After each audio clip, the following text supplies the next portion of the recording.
welcome to East Delph. Come in, I'll show you around. So we've got 3 lakes on site: the front lake, back lake and long lake. And tonight you're on the front lake.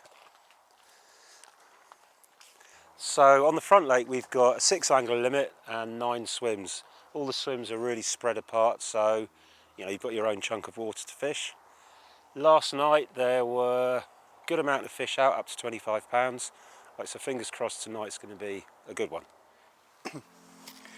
Right, that's one spot prepped. This particular spot, I've put 7 spawns in there and I'm going to leave that be. I'm not going to fish that spot at all tonight, and then tomorrow evening I'm going to probably target that one tomorrow. But if I see some fish rolling on that area, I'll probably have a go myself and stick it time. So I'm all clipped up, everything's ready to go, I know my distances, everything's good.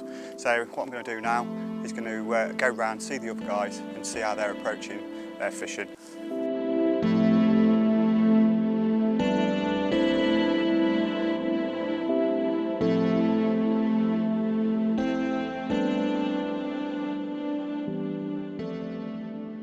Bait choices then. Having chosen this particular area, there was a couple of spots that really screamed out at me. I've got a lovely margin down to my left hand side, and that's actually the no fishing bank. So looking along there, I immediately was drawn to put in at least one of my rods in that area. And what I decided to do when sort of baiting wise on that particular spot was I'd made up a couple of days ago. I took some of my trigger ice freezer baits, popped them into a bucket, thawed them out, and then the day before I came I actually poured some warm water over them and added loads and loads of the trigger ice liquid booster, and that gives me a bait that's really sort of full of attraction, but it's also quite soft. It looks like it's been in the water for quite a while, and that on waters like this that do see quite a lot of bait, that can often be quite an edge because the fish are used to sort of picking up bait when it's fresh and can sometimes treat it with caution. And so having that kind of washed out, slightly soft appearance but still pumping out loads of attraction, I thought was well worth the go on one rod. I've also got a couple of different sizes in there, just again to add a bit of confusion. I've got some barrels and I've got some bigger sort of 16, 18 mil boilies as well. On the other rod then, I just decided to put a little bed of the barrels themselves out. So these are just trigger ice freezer bait made up in barrels. However, I've given them a good dose of liquid too. So there's a mixture of the sort of bait soak complex that I've poured over there and a little bit of the blue oyster. Again, did that as soon as I took them out of the freezer the day before I was coming. Give them a good shake in the bag. A couple of hours later, went back and added a bit more, gave them another shake. It really does give them that extra kick and sometimes can pull fish down when they're in the area. Over the top, nice and simple, I'm just matching the hatch essentially. I've just got some barrels that I've got soaking in the bait soak complex and blue oyster combination, and I'm just fishing those over the top.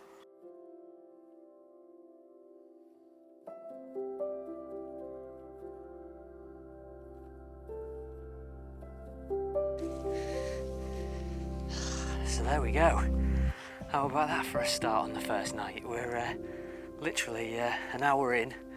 Just popped the rods out just before dark using the tactics we talked about earlier, and 28 pound 4 ounces. Oh, easy girl.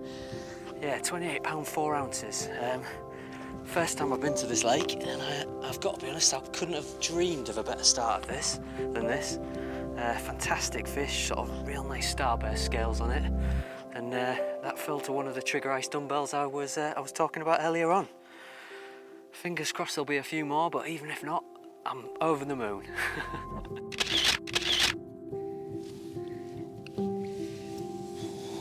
Okay, so there we go, second fish of the night. The same rod, so I'd recast it after that lovely 28 earlier.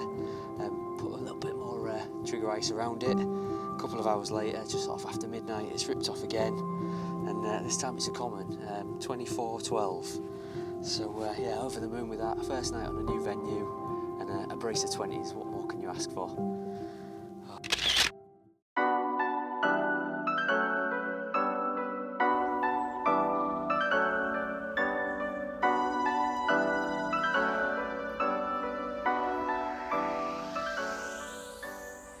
Hi, you found us here in session at East Delph Lakes with the Nutrabaits team.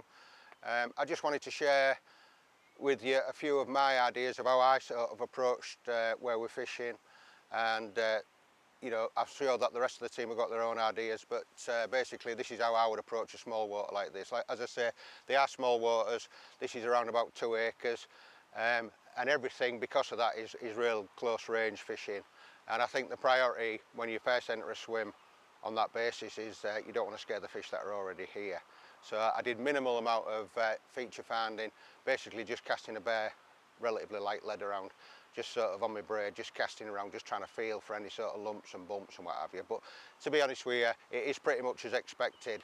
It's a clear bottom, quite a bit silt in some areas, but light hard spots in other areas. You've got a depth of 5.5, 6 foot at max, and pretty standard bottom really. But what you have got is that the pond is broken up with a series of small islands, and you've also got plenty of overhanging trees in the margins, which are obviously features in their own right. So I've tried to, on this session, I've tried to use a technique I used to use quite a few years ago on one of my local waters, which was Motorway Pond, quite a famous East Yorkshire venue at one time. And basically the front bank of that, the motorway bank, is very similar, you know, broken up with small islands. So the technique I used to use on there is to fish a swim, but in front of you is to try and find about 5 or 6 different spots and bait consistently on them spots with about 30 or 40 baits, and just keep the bait going in every sort of few hours onto them spots. But obviously just fish 2 or 3 of them spots depending on how many rods you use. And that's what I've used in here. We're only allowed 2 rods. So I've picked sort of 5 spots in front of this swim. The obvious ones basically, either side margin under the trees. There's an island directly in front of me, and I've picked a spot at each end of that island. And I've also found one particularly hard spot halfway between the bank and the island, which I've kept consistently baiting. And the idea being, you're looking at a swim and I'm trying to think of how many different ways the carp could enter my swim coming at this end of the lake. So there's obviously going to come round the end of the island, they may come down the margin, but they obviously will come through mid-water as well, sort of thing. And that's my scenario. Everywhere they come into the swim, I want them to be able to find a little bit of that bait I'm using, that trigger pan butt. So then I've kept one rod as a banker in my left-hand margin because it seemed like, you know, there was a lot of fish visiting there. So I kept a rod on that basically all the time, and that has produced consistent action throughout the session. The other rod I have rotated on the 4 other spots. So when I've had a fish off, say, the left-hand end of the island, I've got the fish in, I've put about another 30-40 baits on that spot, but I've moved the rod to one of the other spots which have already been baiting maybe sort of 12 hours previously. And that's how I've found, you know, it picks up consistently action, because every time a fish move into that area, they're basically on food what has been in the water quite a few hours. So I think they feel it's a bit safer. And I think even when they've cleared that food up that I've put in, they will keep revisiting area where they've had food. And hopefully at that point when they revisit, one of my hook baits is there.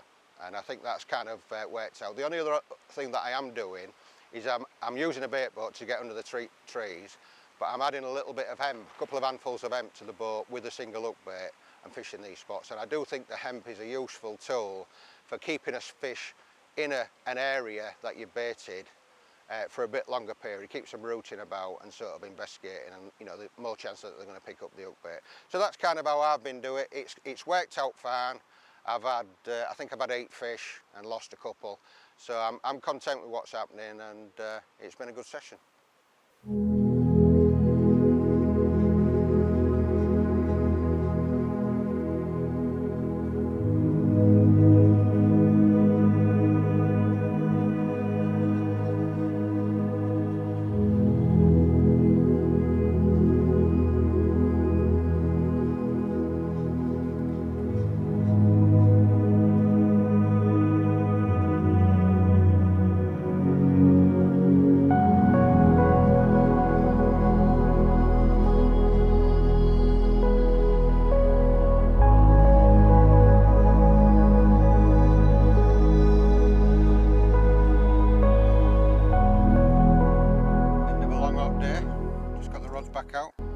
Margin rods went off within the hour. Nice scraper 20, nice and clean. On the trigger pan boat again.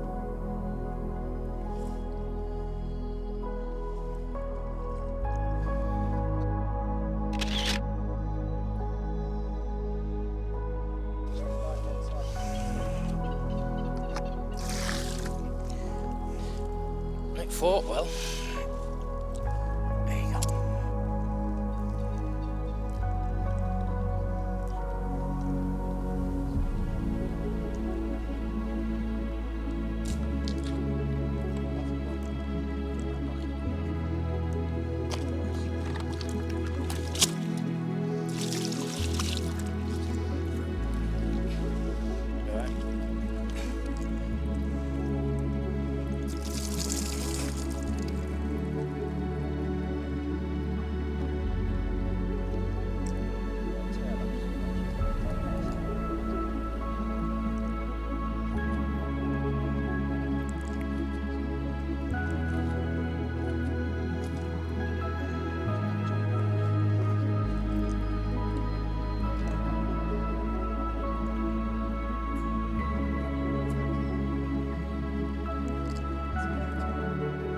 Cracking, absolutely, yeah.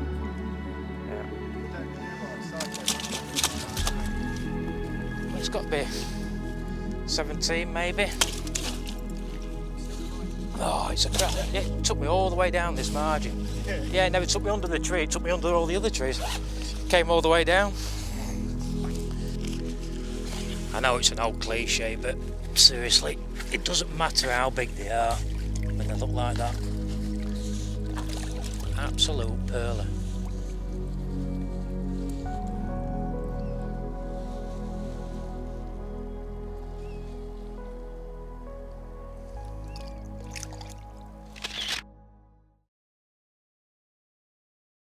Just singing in the rain, just singing in the rain. What a glorious feeling, I'm wet again. It's still August, it's still the middle of summer, and I'm soaking wet, and I'm reasonably happy as well, because been here for my first night on the Nutrabaits fishing, and this is my second fish. Certainly not the biggest of the trip, some of the other guys have had bigger, but it's a pretty one and I'm happy with that. So I'll pop him back, dry off, cast out, have a coffee and hopefully get another one. If I had to pick one sort of bait to use, it would be a freezer bait. I've always liked freezer bait, mainly because I genuinely believe that if you give the carp a quality food item, they will keep coming back to eat that food item. And when I have my freezer baits made, I don't particularly want them rolled particularly hard, because again, I love the idea of the moisture content and the fact that they crumble reasonably easily. I can imagine the fish eating these, getting them in their pharyngeal teeth, crushing them and enjoying them and thinking, I fancy some more of those, so they'll keep coming back.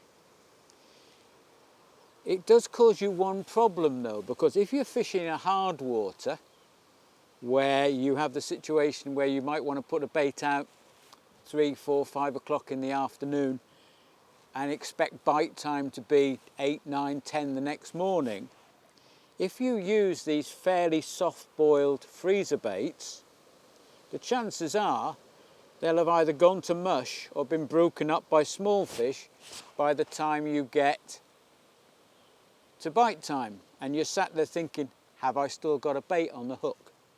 And that's where these bad boys come in.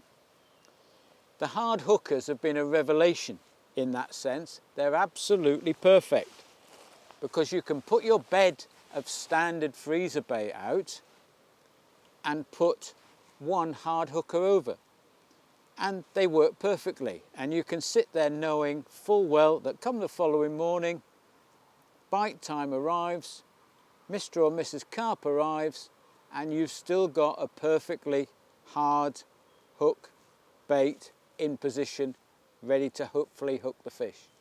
So my go-to method is standard freezer bait with a hard hooker over the top.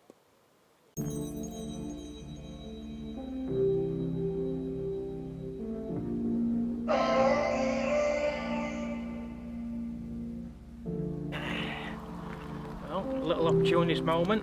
Found a few fish in the margins, really close in, only a couple of feet out. Baited a little trap and this one went straight for it. In the evening you'll be calling.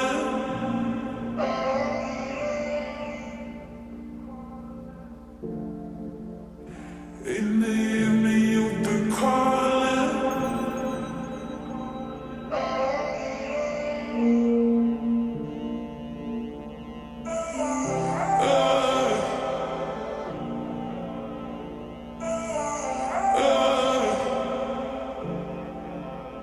In the evening you'll be calling.